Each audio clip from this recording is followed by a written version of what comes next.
સોમનાથના પ્રભાસ પાટણમાં ગઈકાલે સાંજે 6:30 કલાકે કડાકા ભડાકા સાથે વીજળીના ચમકારા સાથે ધોધમાર વરસાદની એન્ટ્રી થઈ હતી। પ્રભાસ પાટણમાં ખેદન મેદાન સર્જી દીધું હતું। પ્રભાસ પાટણ રેલવે સ્ટેશન પાસે લખતાવાડી નવનિર્મિત થઈ રહેલા રેલવે સ્ટેશનની ત્રીજા માળે ગોઠવાયેલી સોલાર પેનલો ખડકેલો રેલવે સ્ટેશનથી 200 ફૂટ દૂર આવેલા લખતાવાડી વિસ્તાર 5 મકાનોમાં પડતા દિવાલોને જોરદાર નુકસાન થયું હતું। નીચે સુધી કાટમાળ આવી જતા કુટુંબજનોને ભયભીત બન્યા હતા। પાણીની ટાંકી, એક રિક્ષા અને પ્રવેશને પણ તોડીને આ કાટમાળ ભયંકર રીતે નીચે પડ્યો। 4 થી 5 ઘરોમાં આ ઘટનાથી અને એક રિક્ષા સહિત 4 થી 5 લાખનું નુકસાન થયું હતું અને આ ઘટનાની જાણ થતાં રેલવે વિભાગના અધિકારીઓ આ સ્થળ પરની મુલાકાત લઈ નિરીક્ષણ કર્યું હતું। લોકોમાં એ પ્રશ્ન છે કે સોલાર પેનલનું ફિટિંગ આ નબળું કામને કારણે જે મુસીબત સર્જાય છે અને એટલે સુધી સોલાર પેનલને જે ગોળાઈવાળા સિમેન્ટના સ્ટ્રક્ચરો પણ ઓડિયા તો આ તે કેવી રીતે મજબૂતાઈ અને નુકસાનીનો ભોગ બનનાર હારૂન ગઢિયા, હુસેન વાકોટ, નૂર મોહમ્મદ ગઢિયા, જાફર નૂરમ મોહમ્મદ ગઢિયા સહિતનો સમાવેશ થાય છે। જે કેસની ગુજરાતી સાથે મહેશ વાજા, સોમનાથ। મારું નામ હારૂનભાઈ ગઢિયા, રેલવે લખાત કોલોની રેલવે સ્ટેશનની બાજુમાં, સોમનાથ રેલવે સ્ટેશનની બાજુમાં પ્રભાસ પાટણ। અત્યારે આ રેલવેમાંથી ઉડી આ ચેનલું અને બધી અમારા ઘર પર બોલો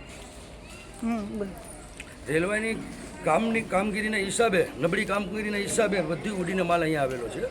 અને તમે જોઈ શકો સાહેબ કે જે ડબ્બા ભરીને સિમેન્ટ કોકરે કરીને આવા ઇંગલું રાખેલા છે, તો એમાં તો પકડાઈ જ અને નડબોલ કરવાના હોય, આપણા કરતાં તો હોશિયાર હોય, છતાં આવું નબળું કામ કરી ને નુકસાન મકાનનું કરેલું છે। એવા અમારે 5 મકાનને નુકસાન થયા। આ રેલવેથી જે ચેનલ ઉડીને સીધી અમારા ઘરે આવેલી છે। એવા કોન્ટ્રાક્ટના નબળા કામના હિસાબે આ બધી નુકસાન થયું। બાકી આજુબાજુમાં બધામાં સોલરો છે સાહેબ, તો કોઈના નથી ઉડ્યા, તો એક જ ઉડ્યા રેલવેમાંથી એકના જ ઉડાય, બીજા કોઈ ક્યાંયથી નહીં, આજુબાજુમાં તો કોઈનો પતરાય નથી ઉડ્યા કોઈના। તો આવી વસ્તુ જો ઉડીને આવે, આજે માણસની જાનહાની થઈ જાય। આ તો કોઈ હતા નહીં છોકરાઓ,